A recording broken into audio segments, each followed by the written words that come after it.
I've been working with one client in the UK, so I'm based in the UK. It's an insurance company based in London, operating across Europe. It's been going through a lot of change. They got a new owner about 3 years ago, which is when I started working with them.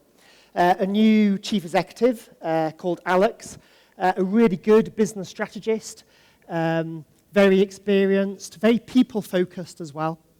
And he came up with a new business strategy, gave the company a new HR director, which is how I started to get involved. So I was working with Caroline, the new HRD, on developing a new people management strategy, a new HR approach. And we were trying to do this through a workshop-based approach, getting the HR team and some of the business leaders, including Alex, in the same room to work through how we were going to work together and do some really exciting things in their people agenda. The problem was Alex was really busy, and a new chief executive in an organization going through lots of change, sort of no surprise about that. So I sort of understood what was going on, but we kept on trying to organise this workshop, and he kept on cancelling it, and we organised it again, and it was cancelled, and so on. And in the end, he just put his hands up and said, "Look, I've just not got the. I'd love to do it. I've not got the time. But I've just recruited a new managing director for the UK business called Mark, and I'm going to make sure Mark comes on your workshop. Put a date in the diary. He will be there." So that's what we did. So it was an off-site meeting. It was a golf club in London. And, we were all there in our business casuals for 9 o'clock in the morning, apart from Mark, who didn't show up. So we talked about some other things for half an hour, and one of the team got on the phone to try and work out where he was. And after about half an hour, he turned up, and he was in his, obviously very expensive, blue, tailored business suit. I have to say, didn't look enormously stressed, as if he'd been rushing or anything. But he sat down and said, "Look, John, apologies, didn't mean to be late, but me and Alex, the new chief executive, have been out for a meeting with the new owners of the business, and it's been a really interesting meeting, and, I don't want to hijack your workshop, but I'd really like to spend the day sort of talking about what we've just been doing." And I have to say, my heart was on the floor at that point, because it was, everything had been such a struggle up to that point. So all of the cancellations of this workshop, Mark turning up half an hour late, and then saying he wasn't going to hijack the meeting, because I don't know what your experience is, but mine is when everybody says that, that's because that's exactly what they intend to do. Anyway, so he continued, and I moved from a position of dejection to ecstasy in a couple of seconds, because the next thing he said was, "So myself and Alex, the new chief executive, have just been for this meeting with this new owner, and we've had to promise them that we're going to grow both revenue and profitability by 50% over the next 5 years. And as you know, we've got a new business strategy, and we're going to be a digital business, and we're going to be more customer-centric, and we're growing in Europe, and various other things we're doing. But when I and Alex add all of that up, based upon our experience elsewhere, we sort of only get to about 25% of that growth that's required. So we've promised the new owner sort of double of what we think we can achieve. And we don't actually know where that additional 25% is going to come from. Apart from, we sort of think, we're not HR experts like you. This is Mark to the HR team. We're not HR experts. We don't really understand how you can manage people that well. But we sort of think the culture of this business isn't particularly conducive. It doesn't seem very aligned with where the business needs to go.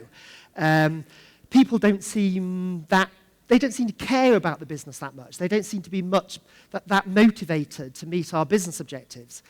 We're not sure people have the skills they need, particularly in those new areas around digital business and customer centricity and all of these things that we need to do.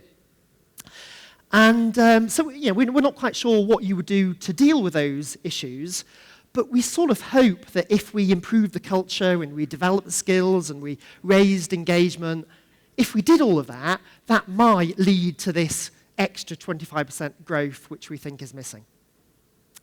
And that was just so incredible, because actually that's what I'd sort of planned the workshop to do anyway. And to me, it was a perfect example of this thing that I call creating value. And here was the business coming to HR and saying, come on, create value. We don't know how you're going to do it, but we know you can, and we need you to do it. So this idea of creating value is a concept that I spend a lot of time on in my consulting and other things that I do. Most of my work is about helping HR teams be more strategic, have more impact, raise their contribution on their business. And this idea of creating value is something that I use in doing that.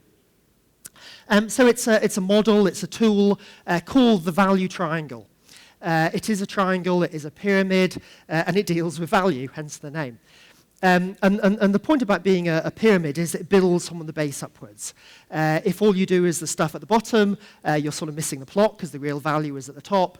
But if you just try and do the stuff at the top without focusing on the bottom, that doesn't work either because the whole pyramid falls over. So it starts from the bottom upwards. There are 3 levels in the triangle. The bottom 2, I'm not going to spend any time on, really. I call them value for money and adding value, but they're largely the same as efficiency and effectiveness. The bottom level, we just do things efficiently because we don't want to waste time doing those, and we want to save money so we can put that money into higher levels of value. Adding value or effectiveness, all about focusing on the business, what the business needs us to do, and therefore getting closer to the business, talking the language of the business, so that we can ensure that everything we do in HR is aligned with what the business needs. And that's the big agenda in HR these days. A lot of the sessions at this conference have been all about that. Case studies of understanding what the business was trying to do and what we wanted to do in HR to ensure that that aligns with what the business needs. I was talking about it myself in the panel last night. I was talking about having to understand the business objectives so we can ensure that what we choose in our HR technologies align with that thing. That's all about this effectiveness and adding value level. But there is this whole other level of value above and beyond adding value. And that's this thing that I call creating value. And creating value is, it's about reversing the causality. So adding value, effectiveness, is all about understanding the business results we need to achieve through the HR value chain so we can ensure the rest of the value chain adds up to, focuses on creating those business objectives. Creating value changes the focus. It looks for energy from a different perspective. It focuses on the people, the culture, the organization within the business. And it looks at how those things can be improved. How can we improve people's skills or engagement or their propensity to collaborate in the business in a way that, if we did that, would enable the business to set new or more stretching goals. So rather than sort of starting with the business and looking at how HR can support it, creating value looks at our people and understands how we can create value in our people that would enable the business to transform and be even more successful. To me, this is such an important thing that we need to do in HR. Partly because so many businesses understand that businesses do compete, are successful or fail, largely depending on our people. Even consultancies, McKinsey, who were here yesterday, they talk about this idea called organizational health. It's really just the quality of our people and organization. The top firm of business strategy consultants say that businesses compete. The key sustainable advantage in organizations today is what we provide. And therefore, if we're not creating value, where is that capability, that organizational health going to come from? The second reason I think this is really important is simply from our own perspective. You know, one of the comments on around the award programs at the beginning of the day, for those of you who were here, was, you know, HR is not a support function. And I completely agree, and I think that is so important. But actually, if all we do is adding value, we're still being a support function. Because adding value is all about understanding the business so that we can ensure that HR supports what the business needs. You know, we're still assuming that the strategy is in the rest of the business, and we're looking at how we can support that to happen. And functions that support the business are a support function.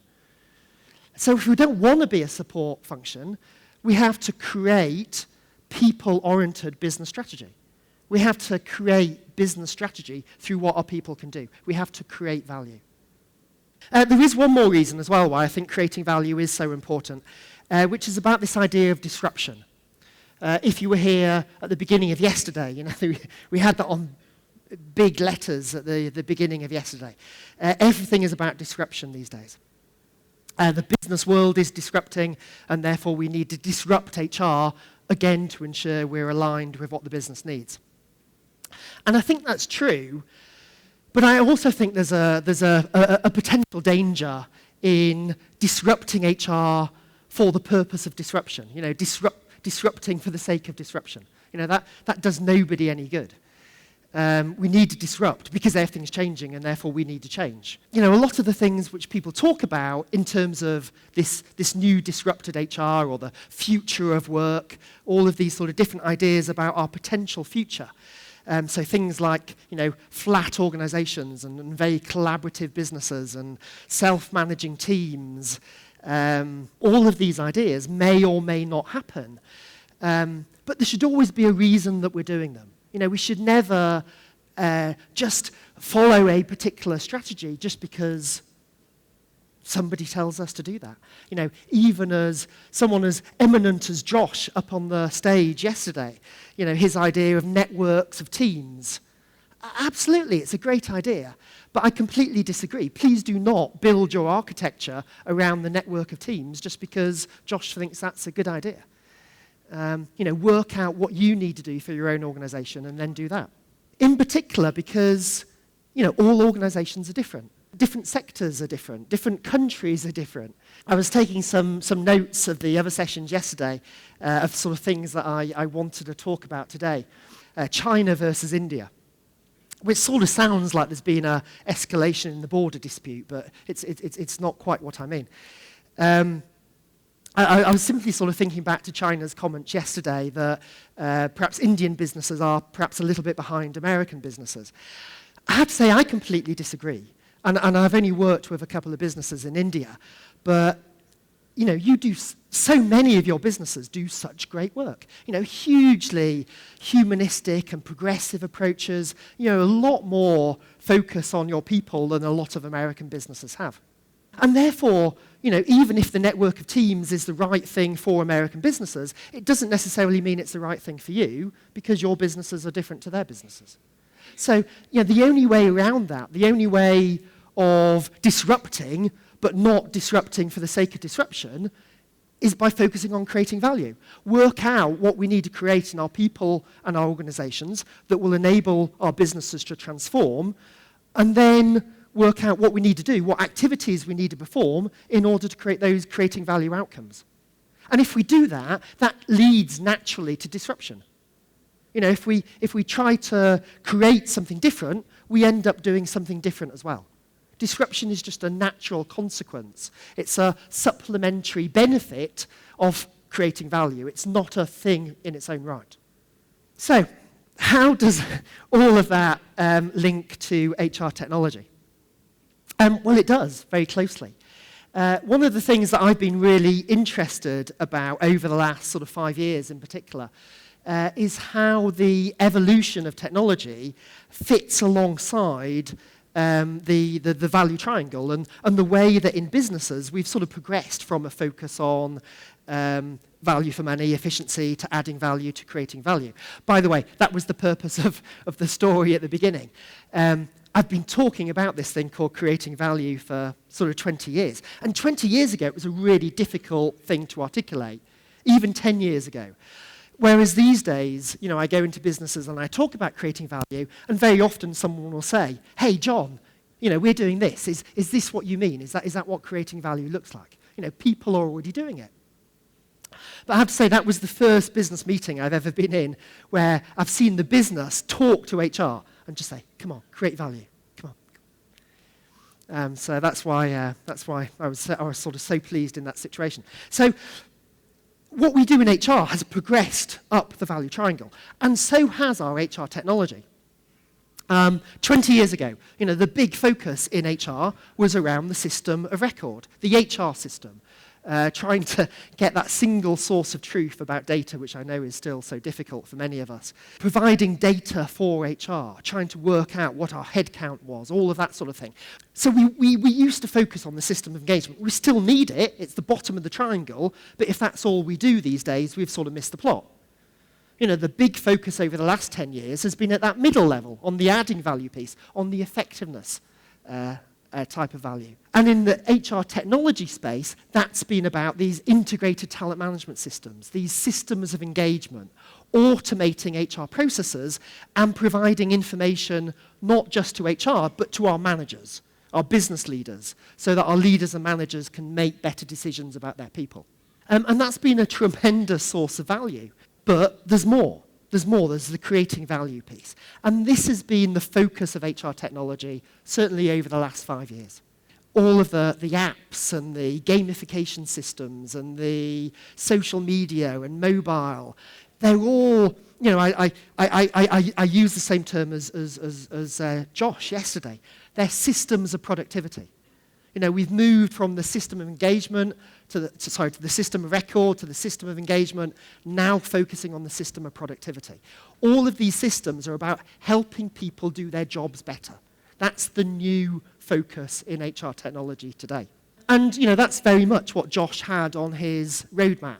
All of the move from the left to the right and all of the new apps, all of the things on the right of that chart were these systems of productivity. The thing which I think was missing from that session yesterday, or the extra little insight that I think this idea of the value triangle can provide, is that when we're using creating value technologies, we have to use them in a creating value way.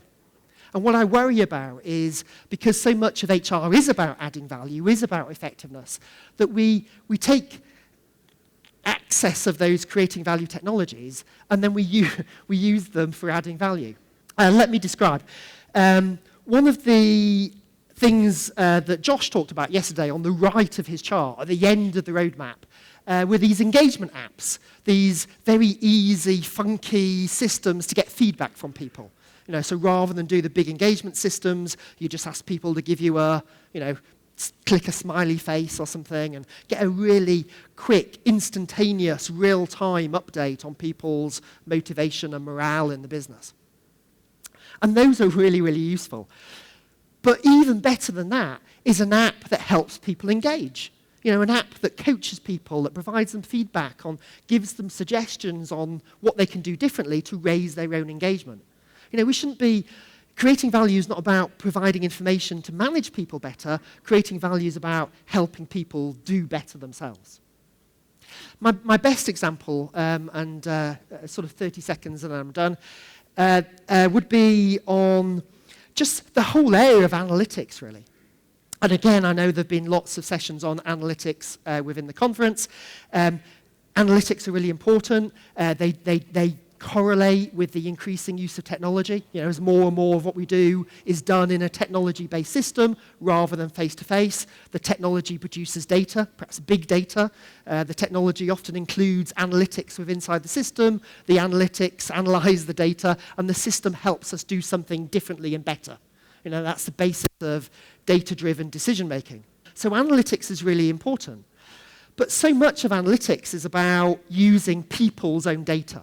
The wearables, the fitness trackers and everything that we use these days, which people use because of this idea of the quantified self, that we can manage ourselves better by getting data on what we do and what we could do differently. And therefore, organizations are getting interested in being a quantified organization, a quantified employer, taking all of that data from the individuals and managing people better. and monitoring how long they spend going to the toilet and all of those sort of things. It's not the point. Let's use creating value technologies to create value. We don't need that data. Let's give that data to the individual. That's what creating value is about. Give them the data to help them work better and raise their productivity. That's the focus of creating value. That's the main use of all of these funky technologies that you'll see in the exhibition. It's not about adding value, it's about helping people do better so that our businesses can achieve even more.